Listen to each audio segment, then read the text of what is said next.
This episode of Fight Talk with Bill. This week I'll be going through UFC 285, the next up-and-coming UFC pay-per-view event, happening in none other than Las Vegas, Nevada, in the T-Mobile Arena. I'll be doing my usual thing. I'll be going through all of the main event fights and fighters, breaking down those fighters, how I think they'll do in those fights, giving my picks, what I think I'll bet on, what I think will actually win. They often differ, as well as prompting along with my little silly little photos and my silly little slideshow.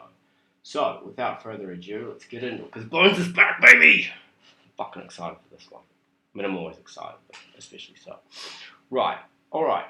Starting with the main event, we have the much anticipated return of the widely regarded greatest of all time, Johnny Bones Jones, in his heavyweight debut against Cyril Bongaman for the currently vacant heavyweight title. Vacated by Francis Ngannou. You'll notice the UFC has not mentioned his name, but why would they? Alright, so let's kick it off with the red corner. We have the number one ranked heavyweight Cyril Gane fighting out of Paris, France. So Gane is often talked about what is a new breed of heavyweights based on his skill, technique, and mainly his movement, despite the size. He comes from a Muay Thai background, so primarily a striker. He has amazing footwork, full range of kicks, elbows, and punches, which is not to say that he doesn't have grappling. His grappling is what I would call opportunistic, and what I mean when I say that is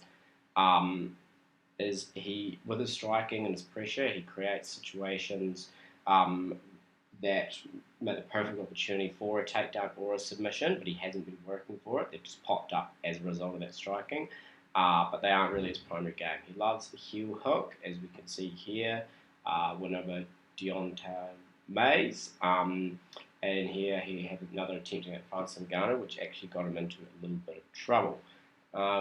His main game, however, is he typically starts around very, very slow, and then he sort of picks up towards the end of the round, and throughout the fight he just sort of stays at distance, picks his shot, huge range and variety of shots, takes very few in return, waits till he's got you hurt, and then once he smells blood, he sort of ups the pace by about tenfold, but still fights smart.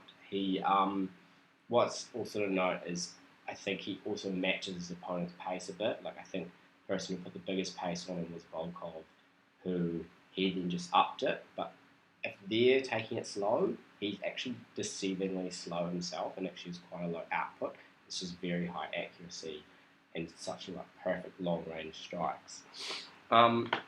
He can, I think, sometimes defensively be unwise, where he, say, enters into a clinch with kind of his head down and his arms sort of out. However, his speed and his footwork have always negated this risk. He is, however, in these positions very good at tucking his chin, so he's never got the chin exposed. So now moving on to his opponent, Johnny Bones Jones. He's back, baby. I'm not even really going to break him down or get into it. He's just so well-rounded everywhere. He's just so cerebral, it's hard to even kind of explain. I mean, let's go. I'm not going to do it justice. Plus the fact, how do you break down what he's going to do? Because he kind of fights differently based on every opponent. He sometimes fights based on their weaknesses, but sometimes he would actually take his strength as theirs. Same with Chael. He fought a big ground and pound fight just to sort of make a point. So I'm just going to move straight here onto my prediction. I think in all honesty, this is a very, very, very hard fight to call. John Jones has been on a 3-year layoff and a move up in weight class. Got no way to determine how he's going to look.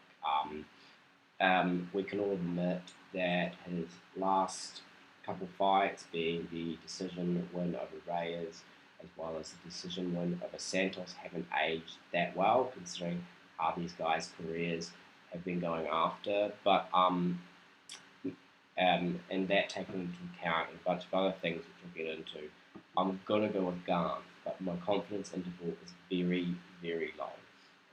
I think John Jones' path to success on the feet would be to invest in leg kicks early to try and hinder Gane's footwork, Maybe use some of those famous oblique kicks. Here he is against Rampage doing it. Um, um, Gunn early in his career did neglect checking leg kicks a bit. It's just because it seemed his opponents didn't have much to offer in that way. But if we look at Ty, he was doing a very good job of dodging them. He didn't so much check them. He would switch stances to dodge leg kicks. And because he knew Ty had heavy and fast leg kicks. So I think he'll know John Jones' leg kicks and will anticipate them. I think John's best route would be to try and take that distance from him on the feet. It is really, really interesting because I noticed Garn actually was the same trademark, posting the arm out with the eye pokes right in front of the eye, fighting like this. So I wish he was someone taking action on whether or not you could bet on someone's going to eye poke each other, because it's definitely going to happen. John Jones is known for it, but Garn does it as well. Obviously, John does have a 3-inch reach advantage, but then again, this is the longest person Jones has ever fought in terms of reach. The other was raised, it was 80 inches. Jones still got the 3.5 reach advantage. Yeah, so then obviously we go into obviously Jones is going to go to the ground game. We could see how well it went for Garner against Garn, but to be honest, I think this is, as we can see here, Garner throwing Garner here. But to be honest, I think Garner just might be too strong, and did, to be honest, because yeah, Francis was able to do it. Francis is Francis. He's just that big and that strong. John isn't as naturally big and therefore is naturally strong for the weight class. And if we look at Garn's other fights, he's always been implied really good defensive wrestling, as well as here against Rosenstruck. He was able to throw him really easily. And Rosenstruck is a 260-pound heavyweight, so he's definitely very big and strong. It's just Garner made him look weak, but Garner will do that to anyone. So I honestly think he's just going to be able to negate the wrestling.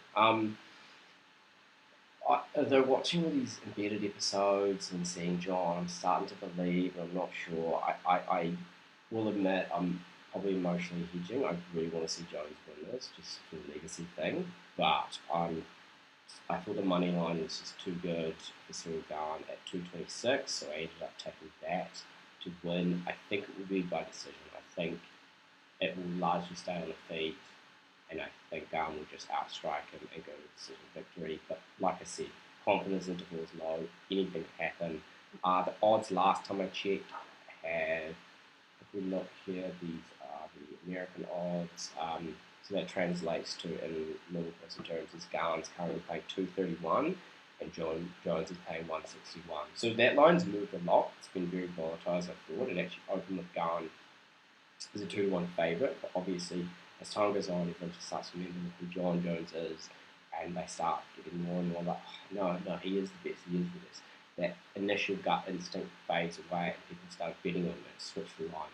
Because I decided to go with my gut instinct, which is the original one, but take the bet later as the line has swung towards Garn becoming the underdog.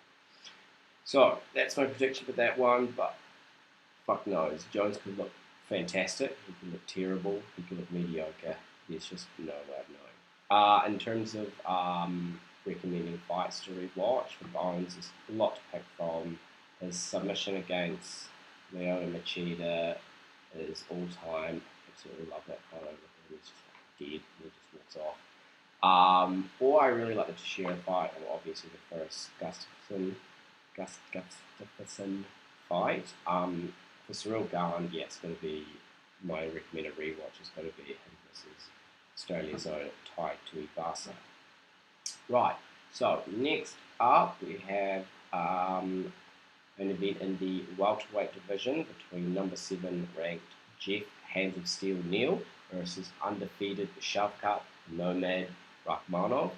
So Shavkat has quickly established himself as a bit of a boogeyman in the welterweight division.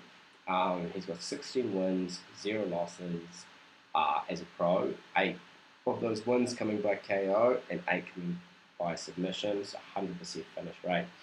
4 of those wins been in the UFC, and he's never ever seen a third round. What you notice right away about this guy is that every strike, every feint, everything is all purpose. Everything he does is with so much purpose. He's incredibly calm in there. He bolts at a very slow pace. I think he lulls his opponents in like that, and then explodes into movement really well. Never at any point does he look calm. But the thing I'm most impressed by is his ability to do crazy accurate ground and pound posturing up, as we can see here. Like he just lands flush on the chin from this position where a lot of people can often miss and graze off. He's also very accurate on the feet with his knees and wheel kicks, having one previous KO by leading from a wheel kick. So onto his opponent, Jeff Hands of Steel Neal. So he's coming off a 2-fight win streak, and he stepped out to fight the boogeyman of the division, which you're always going to respect. And also, despite fighting the boogeyman, you really can't sleep on Jeff Neal. He's a southpaw with very, very crisp as hell boxing, very fast hands. He's very good at reading timing, using this to land head kicks based on his opponent's movement. There's no slump on the ground either, as he showed against some fantastic ground and pound victory. The shot got again, posted up. In his he's no slump on the ground either, as we saw in a ground and pound victory of Nico Price, where he just worked to a good position. He's also showed some very high level takedown defense against Bahal Muhammad and Ponzinibbio. Ponzinibbio not so much a pressure wrestler like we're going to see some sharp cut. So picks for this one, Neal's a huge underdog, paying $5.50. That's plus 3.9 underdog here, but that's $5.50 in normal people language. So if you're into a sprinkle, there's a sprinkle. All in all, I think Shavkat will overwhelm him with his wrestling and eventually get to the ground. He will play safe, move in positions, and will just work for a sub. He could go for the glory and try and stand and bang to sort of knock him out and make a statement. Neal has been knocked out before, once by Kevin Holland of all people on the regional scene. So I'm going to go with Shavkat by sub, but $5.50. It's worth a sprinkle. It's worth a sprinkle. And yeah, Shavkat's paying $1.17. So $5.50 Neal, worth a sprinkle. Worth a sprinkle. And next up, we have a fight in the lightweight division. So you know it's always going to be good. We have Jalin, the Tarantula Turner, versus Matiz Gamer Gamrot, filling in for our boy Dan Hooker, who's off with an injury. So it's lightweight, stacked, it's always high level. I'm very excited. So Polish Gamrot is coming off a fairly humbling loss against Emil Dariush, when Benny actually, Benny was a big underdog in that fight, and I bet him, so there you go. Know everything. Just highlighting my one for bet, like 100 losses. Anyways, so he actually took this fight against a lot of guy at fairly short notice, so it's quite good from him. He's probably quite hungry to get back in the win column. So Gamrot, very well rounded, comes from a wrestling background. He was also the 2-division champion in KSW. For those who don't know, that's the Polish MMA promotion and regarded as the biggest MMA promotion in Europe. He's got really interesting wrestling where he shoots right at the ankle from any distance. It's worked fairly well for him a lot of the times, as he gets that leg and then just sort of wrangles them eventually down to position. Using against Holtzman. I think sometimes after he gets him down, his ability to get top control after the takedown can be lacking a little bit, but he doesn't mind chaining takedowns. He's very good at just pushing and pushing.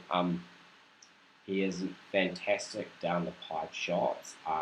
His 1-2 is killer. Here he is with a 1-2 right hand, absolutely flatline Holtzman. And I think his takedowns and striking are especially effective as a result of his constant lateral movement at changing levels and doing things. It just kind of pieces all together. So now, looking at his opponent, Jalin the Tarantula Turner, he is currently the tallest active lightweight in the UFC at 6'3". There's a very high finish rate on currently 4-fight winning streak. Three finishes, 3 of those by submission, 3 by KO. He's got that lanky boy power and he's got great limbs for submissions. He used to be a striker primarily, but he's sort of become very, very comfortable on the ground. He's just got great limbs for getting around the neck, so he can kind of snatch it from weird. He's quite unconventional. He's quite a weird body for people to deal with because of the length. But yeah, there's definitely no denying the power he can crack. So straight away, for my predictions, what I think is going to happen in this fight, obviously you straight away are drawn to how Benny managed to negate Gamrot's game, especially his takedowns. However, I don't think that's anything that's going to be easy to replicate because it's just Benny Dariush's very high level grappling.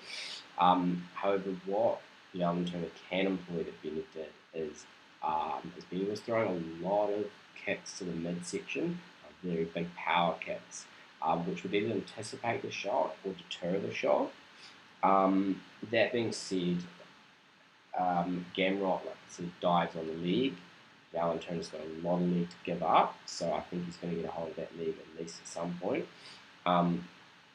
But one thing I did notice in Turner's game is whenever someone fires on him, he doesn't back all the way up. He kind of just uses his height and kind of slightly moves his head out of the way and isn't as evasive as he needs to be. So I actually think Gamrot's going to find him and he's going to crack him. And then I think he's going to move on to a finish from there. That's my prediction. But these guys are both big finishes. It could easily go any way. Gamrot was paying $143 with Turner paying $2.86. So the odds, yeah. So you win by KO and TKO, and by submission, actually huge. I'm quite surprised to see the Jarman is such an underdog with the submission and the KO. But like I said, these guys are both big time finishers. So I think the line would be to go the under 2.5. You see here, so it's paying 142 and not go the distance. This is the under 2.5 rounds. I think that's a good line because I don't think this one will go long. Fights to rewatch for these two. Gamrot, I got to go with a 5-round war with Sarukian, which I personally think Sarukian won, but it was very close. It could have gone either way, but absolute war, really good. Very interesting fight to watch. Jalen, I highly recommend his slugfest with Australia's own Jamie Malarkey. They both just agreed to just stand and bang for long periods of time, and it was very entertaining. Right, and finishing out with the curtain jerker for the main card, we have Bo Nickel versus Jamie Pickett. So, oh my god, he's pale. Holy shit. Either way. So Bo did say himself that he is not fighting unless he's in the main card in his debut. So you already get a think this guy rates himself, and rightly so. He's an All-American, multi-time NCAA world champion, times over. He's currently touted as probably one of the biggest prospects in the UFC right now. He's only got 3 fights as a pro. First was by KO, and then the next 2 were by submission and Dana White's Contender Series. I think it's my slideshow. So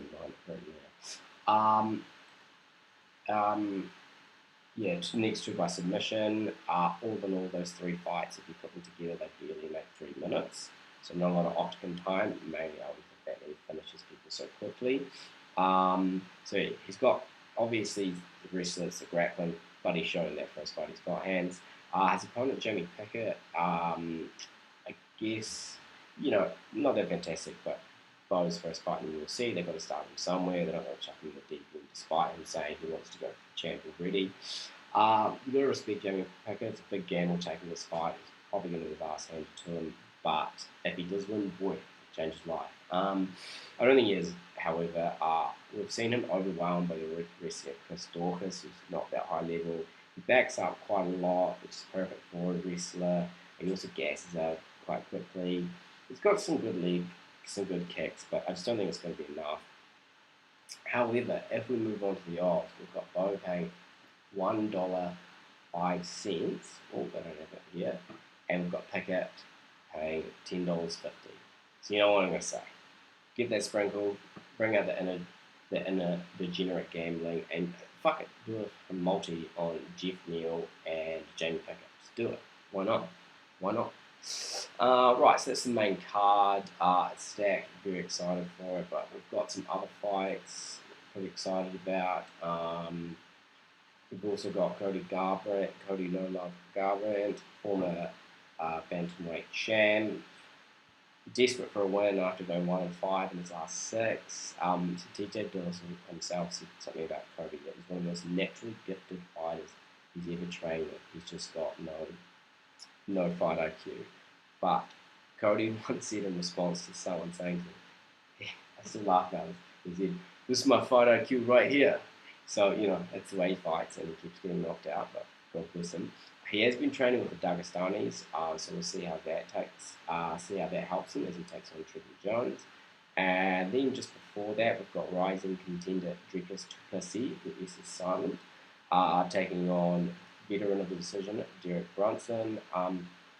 DDP is really in a boring fight, so I'm very excited for that. So yeah, that brings us to the end of our show. So go out there, have a punt, have a sprinkle, be degenerate, do a multi on Neil and stuff, and if you're not going to, why not? You think you're better than the rest of us? So yeah, I'll see you all back here for UFC 256. John Hills is back, get excited, see you next week. No, not next week, week after, or whatever. So yeah.